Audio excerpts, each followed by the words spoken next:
When nature shows its true colors, the soul shivers, and something similar happened with Flight 571. This plane crashed on a snowy hill, thousands of feet above the ground, and the passengers who survived this crash had only one option to save themselves: to eat the flesh of their own family members and friends.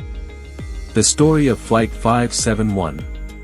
You may call it the world's biggest miracle or the biggest cruelty in human history, but your soul will shivers after hearing this story.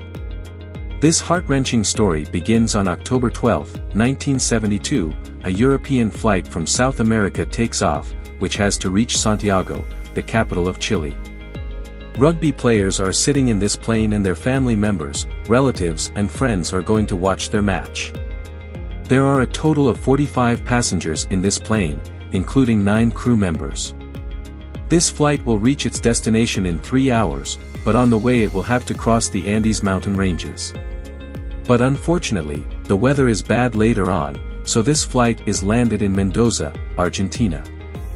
This flight stays there overnight and is ready to take off the next day, on October 13th.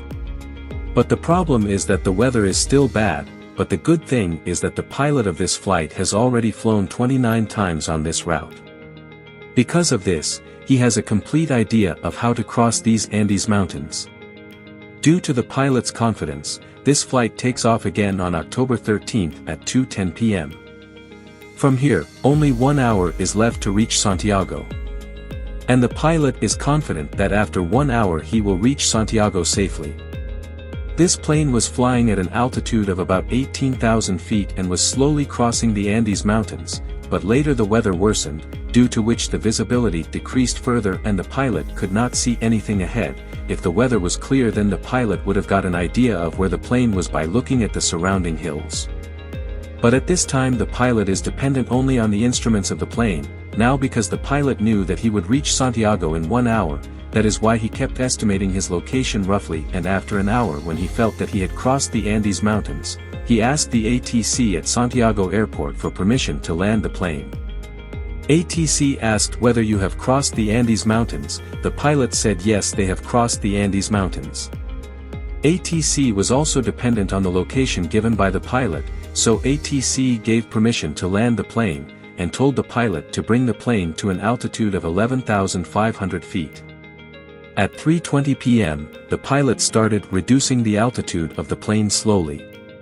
As soon as the plane comes down, the pilot sees that the Andes mountains are still moving, and there is a very big rock in front. The pilot quickly tries to lift the plane up again, but it was too late now.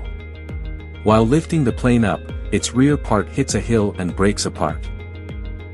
Due to the breaking of the rear part of the plane, the seats in the rear fly away in the air along with the passengers, and 3 passengers fly away in the air and die. In this collision, the right wing of the plane was also broken. Due to this, the plane becomes unbalanced and its other wing also hits the hill and breaks. Now only the front part of the plane was left, which hits the glacier below at a speed of 350 km per hour. The plane is completely destroyed. The pilot of the plane is killed instantly. Out of 45 people, 12 have died in this incident and 33 people are still alive. But most of them are in a very injured condition and they do not even know where they are at this time. This crashed plane is scattered on an unknown hill of Andes at a height of 3,570 meters from the ground. No one knows whether they will be able to escape from this hill or not. What has happened till now was just a small trailer. The real story of this flight will start now. You cannot even imagine what is going to happen to them in the future. These deserted Andes hills are going to wreak havoc on them. Knowing their future story will send shivers down your spine. One of the injured passengers was Nand Paradu, who had a head injury due to which he went into coma. The problem was that the sun was going to set soon and it was going to be evening, so the rescue team did not have much time to find them, and if by chance they were not rescued before it got dark, it would be impossible to spend the night on this snowy mountain because the temperature here reaches -30 degrees Celsius at night. Soon 4 ships were dispatched for rescue. These 4 ships searched the Andes mountains, but they did not find anything anywhere because the plane had crashed at a place where there was white snow and dense grass. And the plane was also white in color, so the rescue team was not able to guess the crash site when looking from above. It was night in no time and the rescue operation was postponed for the whole night. The surviving passengers were hoping that they could somehow spend the night and that someone would rescue them tomorrow. They made a shelter in the crashed plane and spent the night. This night was very terrible for them because they had to spend the night in -30 degrees Celsius. But they had a hope that someone would find them tomorrow. They somehow spent the night hoping that someone would save them. But 5 people could not survive this night and now the number of survivors decreased from 33 to 28. The next morning on October 14th, the search operation was restarted and 11 planes flew to find them.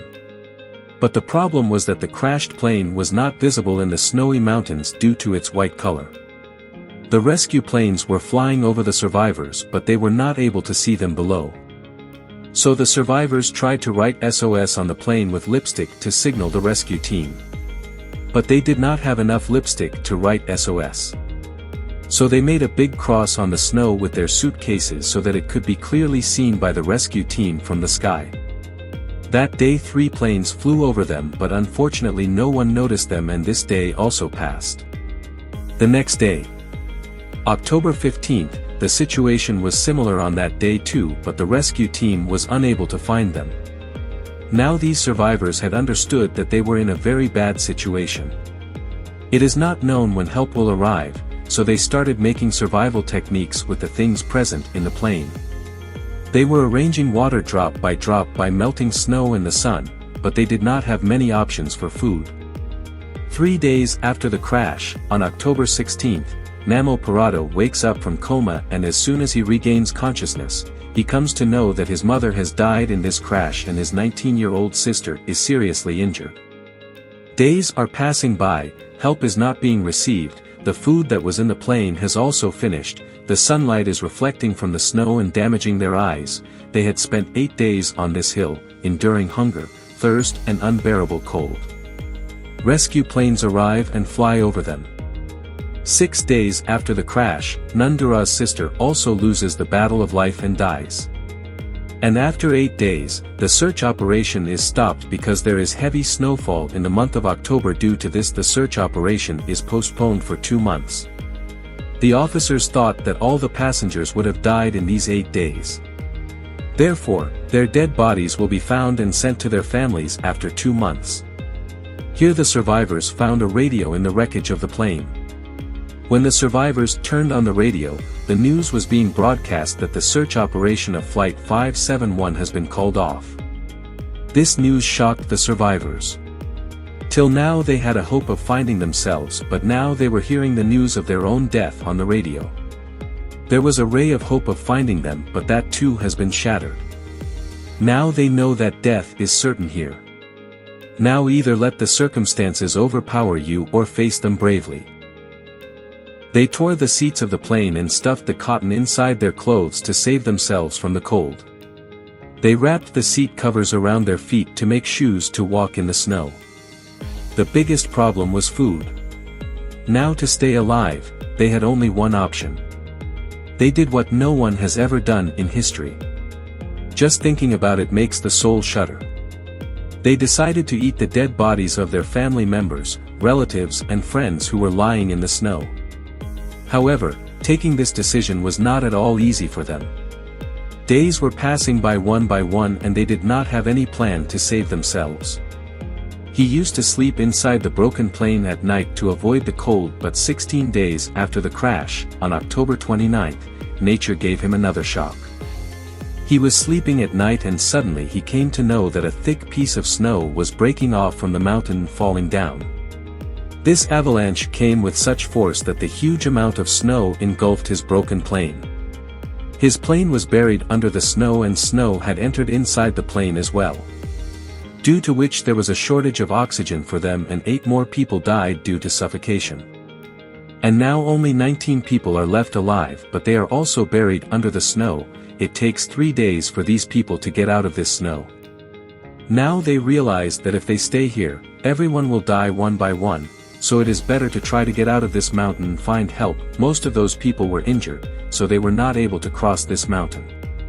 But there were 3 people who were less injured, so those 3 decided to get out of this mountain and bring help. They took pieces of meat with them for the way and were given the thickest clothes to protect them from the cold, and 33 days after the crash on November 15th, these 3 people set out to find help.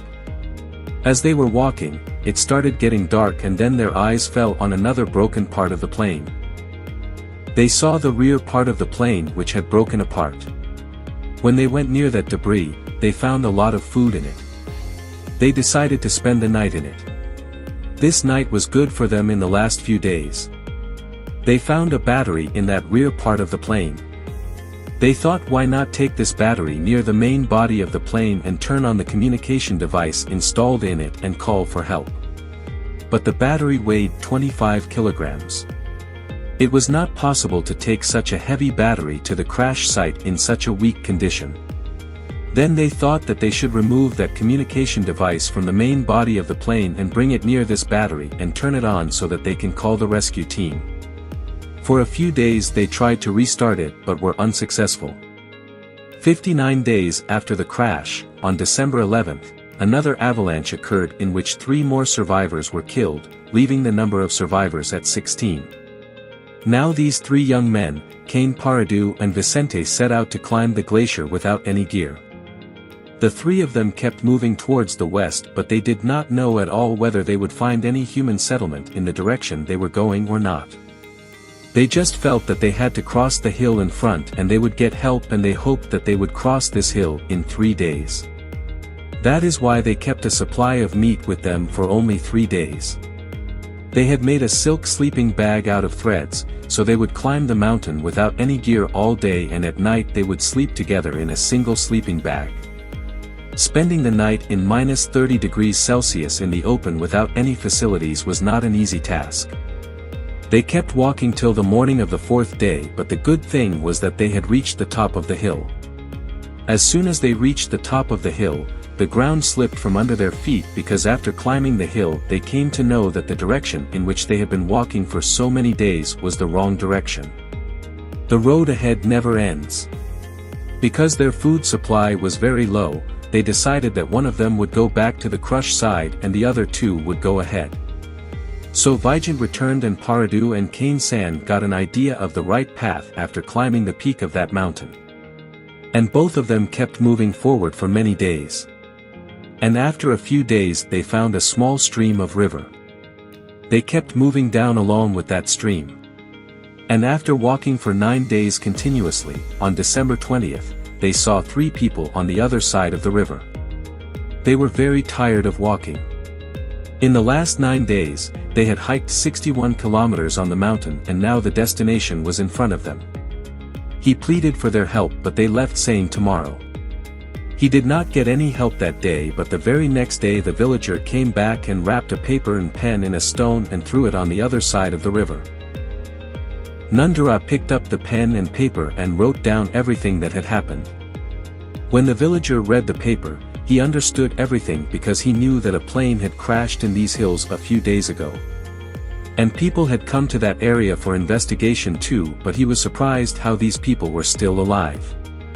The villager went to the city as soon as possible and shared this information with the army command, and soon the Air Force of Chakli reached to rescue them. Army officers take Parado and Canesa to the crash site in a helicopter, and on December 22, 1972, 70 days after the crash, the remaining survivors are rescued. The condition of these people was very bad. After this crash, only 16 people were able to survive. Their story was really heart-wrenching. For more such survival stories, please write in the comments.